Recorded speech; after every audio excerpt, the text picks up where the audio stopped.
Bom dia, retornando aqui, vamos tratar agora da parte final do regime disciplinar. No final da aula anterior, analisamos rapidamente o processo disciplinar sumário no caso de acumulação ilegal de cargos, empregos e funções públicas. Vamos assim dizer que esse artigo 133, que trata do processo de rito sumário, está previsto de forma assistemática na lei. O enquadramento melhor seria a partir do artigo 143. Lembro isso apenas para destacar que nós vamos analisar, então, a partir da próxima aula, ou na próxima, o processo de rito sumário, e aí eu vou voltar a mencionar esse processo de rito sumário de acumulação ilegal de cargos, empregos e funções. Vamos aqui, retornando, vamos assim dizer, para a ordem normal do regime disciplinar, na sequência, o artigo 134. Iniciando aqui a leitura. Será cassada a aposentadoria ou a disponibilidade do inativo que houver praticado na atividade falta punível com a demissão. Creio, pessoal, que esse é um dispositivo bastante simples. Se uma pessoa, um servidor, já está em condição de inativo temporário, ou seja, em disponibilidade, ou de inativo permanente, é o caso do aposentado, e então é descoberta uma falta, que se fosse descoberta antes, quando ele ainda era ativo, justificaria a pena de demissão, é interposto um processo disciplinar e em caso de comprovação da falta, se ele tiver em disponibilidade, é cassada a disponibilidade, se estiver aposentado, é cassada a aposentadoria, ou seja, ele perde de forma definitiva o vínculo funcional com a administração federal, sendo essa perda com caráter punitivo. Como eu já falei rapidamente em aula anterior, a gente pode considerar análogas as seguintes penalidades: demissão, cassação de aposentadoria, cassação de disponibilidade, bem como a destituição de cargo em comissão. Voltando aqui, nós temos o artigo 135, que nos diz a destituição, e eu lembro para a gente destacar as expressões, quando eu falo demissão, estou falando em cargo efetivo. Quando eu falo destituição, estou falando de cargo em comissão. Iniciando aqui novamente. A destituição de cargo em comissão exercido por não ocupante de cargo efetivo será aplicada nos casos de infração sujeita às penalidades de suspensão e demissão. Então vejam só, pessoal, uma ótima questão para concurso. Vamos dar um exemplo aqui. Houve a seguinte situação. Houve uma reincidência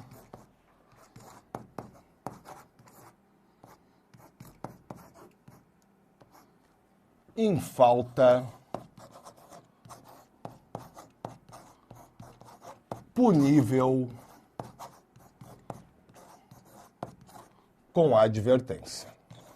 Nem vou entrar no mérito se é caso de reincidência genérica ou reincidência específica. Então, houve uma situação de reincidência em falta punível com advertência. Pois bem, qual é a penalidade cabível em se tratando de um titular de cargo em comissão? Nós não temos uma resposta genérica. O enunciado da questão tem que nos informar se é titular, se aquela pessoa é titular apenas de um cargo em comissão ou se, além do cargo em comissão, ela é titular de um cargo efetivo. Se ela também titularizar um cargo efetivo, por aquela reincidência, ela será punida com uma suspensão.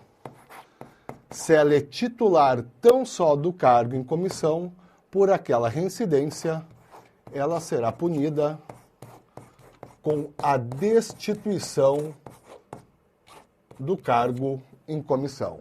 Então, em síntese, pessoal, se nós temos um titular de cargo em comissão e apenas de cargo em comissão, ele está sujeito à destituição desse cargo nas hipóteses que a lei prevê para suspensão e demissão de cargo efetivo.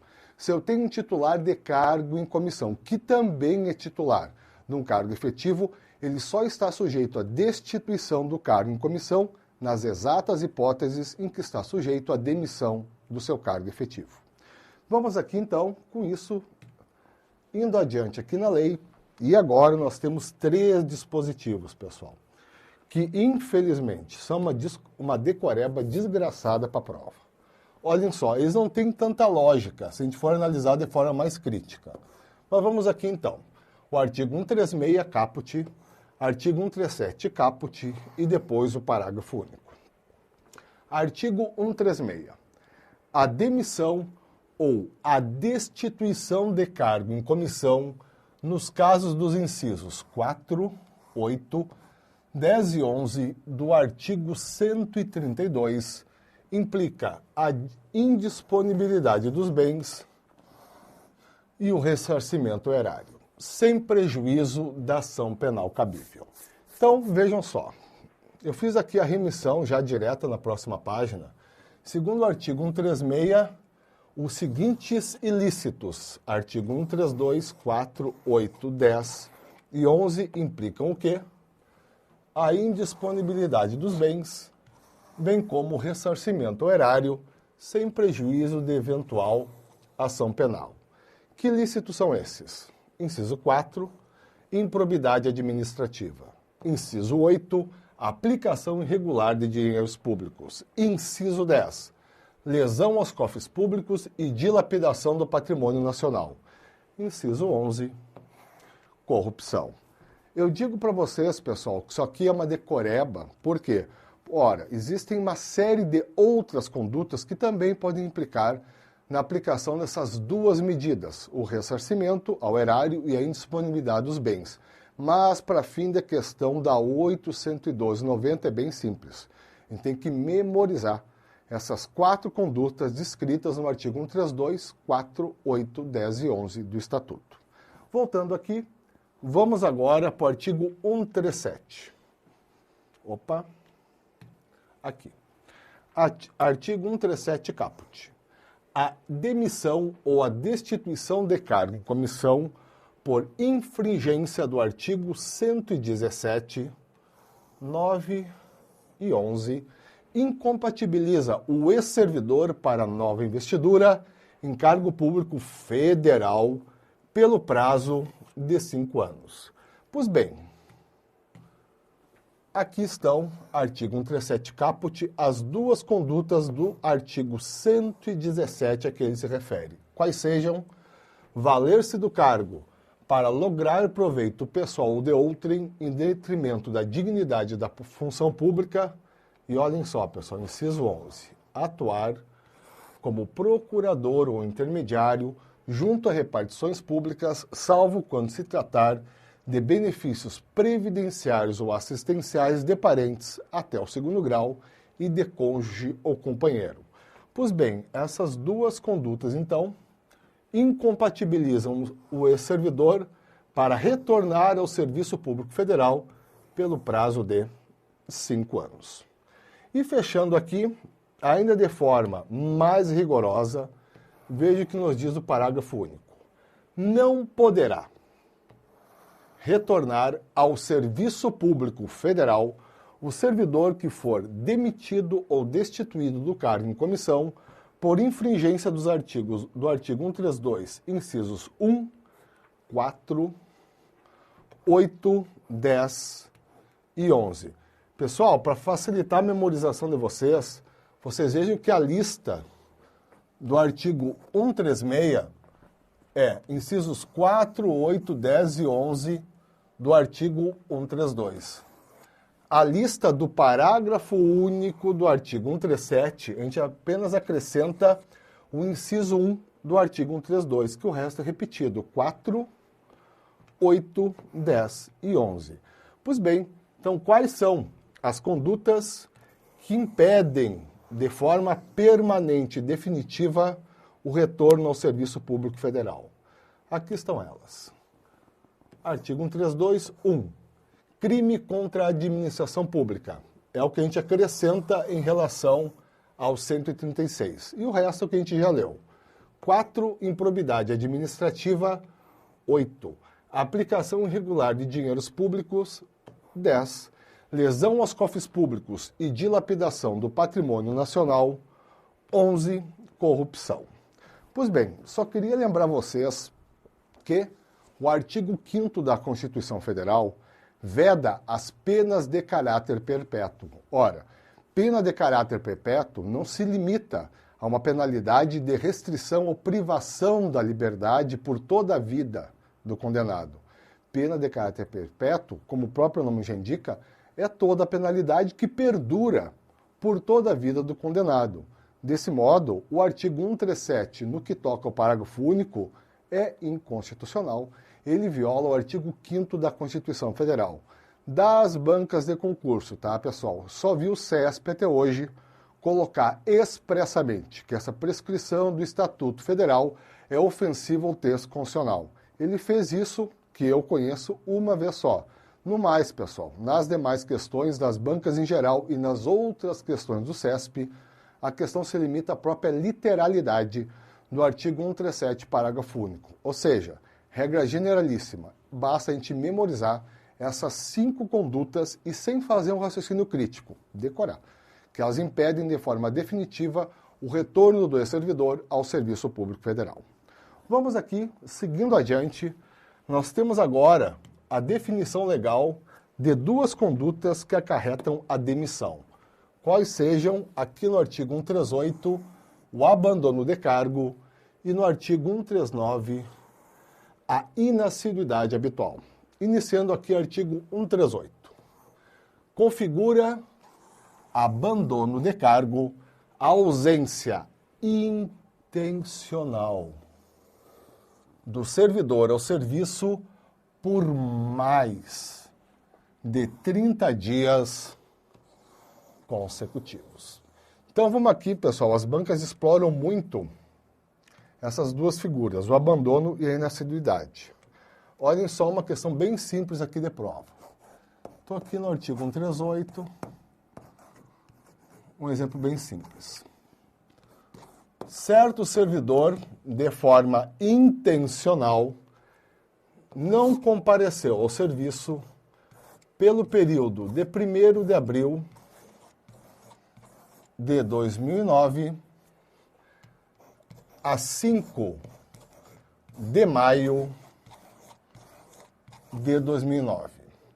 Nessa hipótese, caracteriza-se ou não o nosso AC, abandono de cargo. Ora, se tu for analisar rapidamente o enunciado, tu vai chegar à seguinte conclusão. Ora, entre 1º de abril e 5 de maio, eu tenho mais de 30 dias consecutivos. Está, então, caracterizado o abandono de cargo? Não, pessoal. Por quê? Vejam só. Abandono de cargo se caracteriza quando o servidor se ausenta intencionalmente do serviço por mais de 30 dias consecutivos. Poxa vida! Mas eu tive uma ausência no nosso exemplo, aqui está, por mais de 30 dias consecutivos. Mas nós devemos interpretar o artigo 138 no seguinte sentido, que o servidor faltou, ele tem faltas no serviço por mais de 30 dias consecutivos.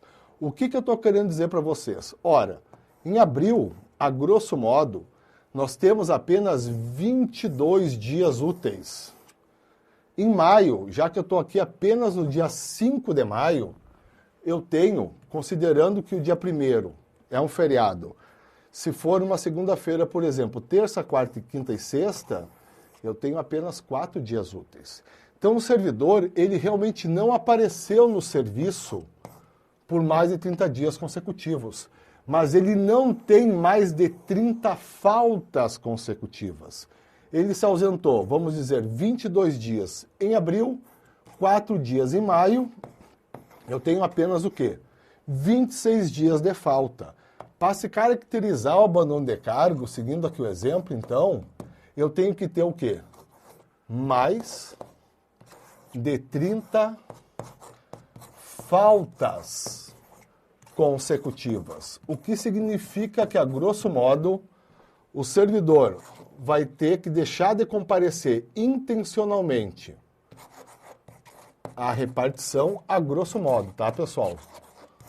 Por 1 mês e meio. Em 1 mês e meio, eu tenho aproximadamente mais de 30 dias consecutivos de falta. Então, a questão pegadinha que vem para nós na prova, que pode vir, é que eles dão um período de ausência superior a 30 dias. Mas eu tenho que pensar, não basta o período de ausência ser superior, o número de faltas tem que superar 30 dias consecutivos. Tudo bem, esse é o nosso abandono de cargo. Uma figura similar, porque também acarreta a pena de demissão, é a inatividade habitual. O que é essa figura? Entende-se por inassiduidade habitual a falta ao serviço sem causa justificada por 60 dias, interpoladamente durante o período de 12 meses. Então vejam só, pessoal, destacando aqui inicialmente, porque esse tipo de detalhe que faz a gente cair naquelas questões mais decoreba, que o abandono se configura, no caso de faltas, por mais de 30 dias. Já a inassiduidade se configura com exatos 60 dias de falta sem causa justificada. Qual a diferença entre as duas figuras? Está aqui, ó, pessoal. No caso da inassiduidade, a falta durante o período de 12 meses pode ocorrer de forma interpolada. Vamos aqui, ó. Um exemplo bem simples aqui para nós. O artigo 139. Vamos pensar aqui no mês de abril de 2009. Seguindo aqui, maio, junho, julho, agosto e assim por diante. A falta interpolada é o quê? Ora, é mês a mês, durante o período de 12 meses, a pessoa vai faltando sem causa justificada. Falta 5 dias em em abril, falta 3 dias em maio, falta 6 dias em junho, falta 4 dias em julho, falta 5 dias em agosto. Se o somatório dessas faltas interpoladas no período de 12 meses atingir a marca de 60 dias, configura-se, voltando aqui, a inassiduidade habitual. Frisando aqui, pessoal, para nós seguir, vejam que não é um ano. Se uma questão copiar o artigo 139 e colocar um ano, ela está errada. Porque não é tu contar de 1º de janeiro de certo ano a 31 de dezembro de certo ano e zerar a partir daí o cômputo para fim de enquadramento no artigo 139. Tu vai contando mês a mês, independente de ano. Se em 12 meses consecutivos houver uma ausência interpolada sem causa justificada por um período de 60 dias, configura-se a inassiduidade habitual. Então, tranquilamente, a pessoa pode faltar, por exemplo, 38 dias num ano, 22 dias no outro ano, desde que essas faltas, considerando-se o período como um todo, se ocorram dentro do período de 12 meses. Voltamos aqui, seguindo adiante, artigo 140. Pois bem, pessoal, o artigo 140 trata de um procedimento disciplinar sumário, agora, na hipótese de abandono de cargo e inassiduidade habitual. Iniciando aqui a leitura. Na apuração de abandono de cargo ou inassiduidade habitual, também será adotado o procedimento sumário, a que se refere o artigo 133, observando-se especialmente que 1. A indicação da materialidade dar-se-á. A. Na hipótese de abandono de cargo, pela indicação precisa do período de ausência intencional do servidor ao serviço superior a 30 dias. B. No caso de inassiduidade habitual, pela indicação dos dias de falta ou serviço sem causa justificada por período, veja a diferença, igual ou superior, é claro, a 60 dias interpoladamente, durante o período de 12 meses. Seguindo aqui, inciso 2, após a apresentação da defesa, a comissão elaborará relatório conclusivo quanto à inocência ou à responsabilidade do servidor, em que resumirá as peças principais dos autos, indicará o respectivo dispositivo legal, opinará, na hipótese de abandono de cargo, sobre a intencionalidade da ausência ao serviço superior a 30 dias e remeterá o processo à autoridade instauradora para julgamento. Então vejam só, pessoal, de forma bem tranquila, o que o dispositivo faz? Ele estabelece algumas especificidades do processo de rito sumário no caso de abandono de cargo e inacessibilidade habitual. Da mesma forma que a gente fez na hipótese de rito sumário, quando se trata de acumulação legal, depois que a gente analisar o PAD ordinário, a gente vai voltar para entender exatamente o que disse. O artigo 140, que a gente acabou de ler, e o artigo 133, que a gente leu na aula anterior. Voltando aqui, então, perto do fechamento do nosso título 4, temos agora o artigo 141, que trata da competência para aplicação de sanções disciplinares. Vejam só, pessoal, as penalidades disciplinares serão aplicadas. 1.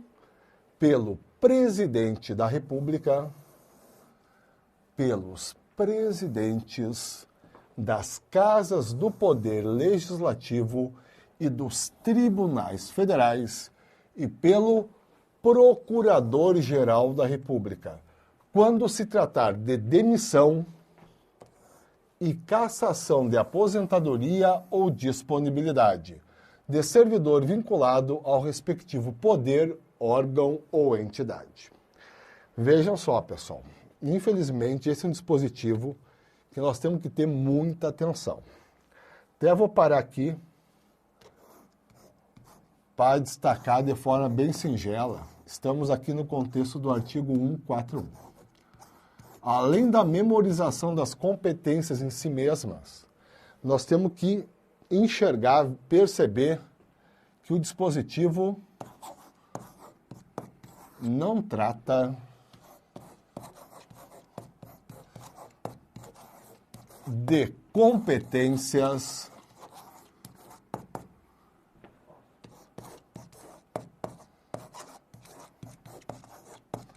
exclusivas.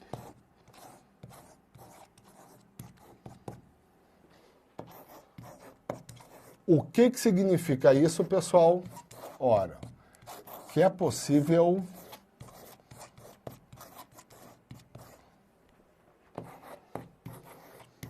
a delegação. Ou seja, a delegação do exercício da competência.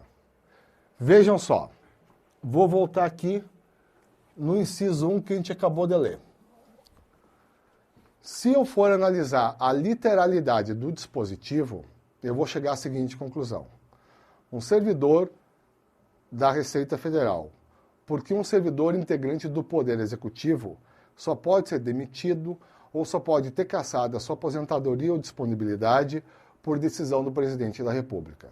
Pois bem, no tempo que eu era da Receita Federal, quem expedia, quem praticava o ato de demissão, de cassação de aposentadoria ou disponibilidade era o próprio secretário da Receita Federal.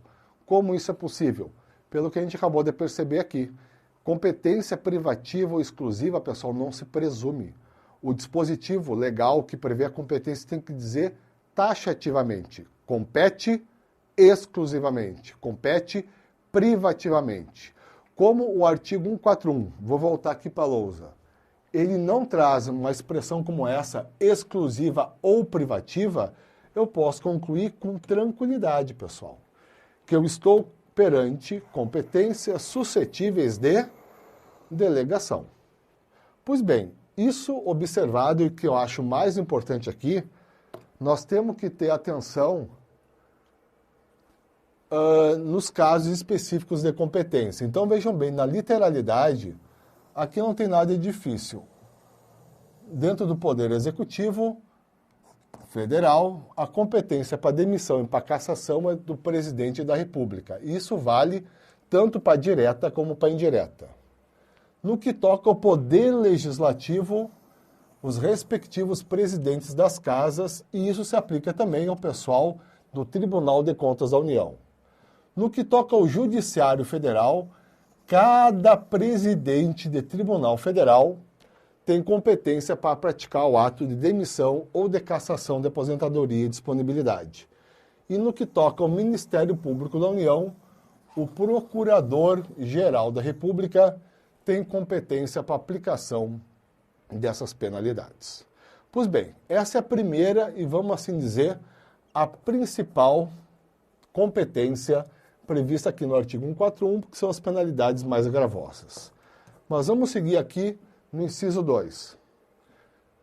Pelas autoridades administrativas de hierarquia imediatamente inferior àquelas mencionadas no inciso anterior, quando se tratar de suspensão superior a 30 dias. Então, por exemplo, aqui, esquecendo nesse ponto o fato de que não estou perante competências que não são do tipo privativo exclusiva, eu vou dizer, então tá, no Executivo Federal, a competência por uma demissão ou cassação do Presidente da República. Quem é competente para aplicar uma penalidade de suspensão por mais de 30 dias? Cuidado aqui, pessoal. Não são autoridades de hierarquia inferior, são autoridades de hierarquia imediatamente inferior. Logo, no que toca ao Executivo Federal, quem eu tenho imediatamente abaixo do presidente são os ministros de Estado.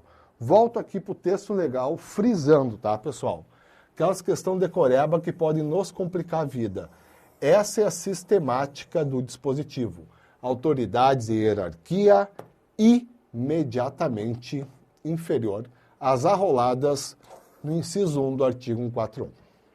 Tranquilo, seguindo aqui no inciso 3, pelo chefe da repartição e outras autoridades, na forma dos respectivos regimentos ou regulamentos, nos casos de advertência ou de suspensão de até 30 dias.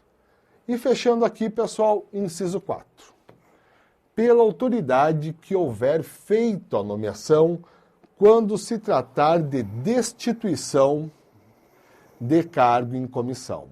Então, aqui nós temos que reunir. Vejam só.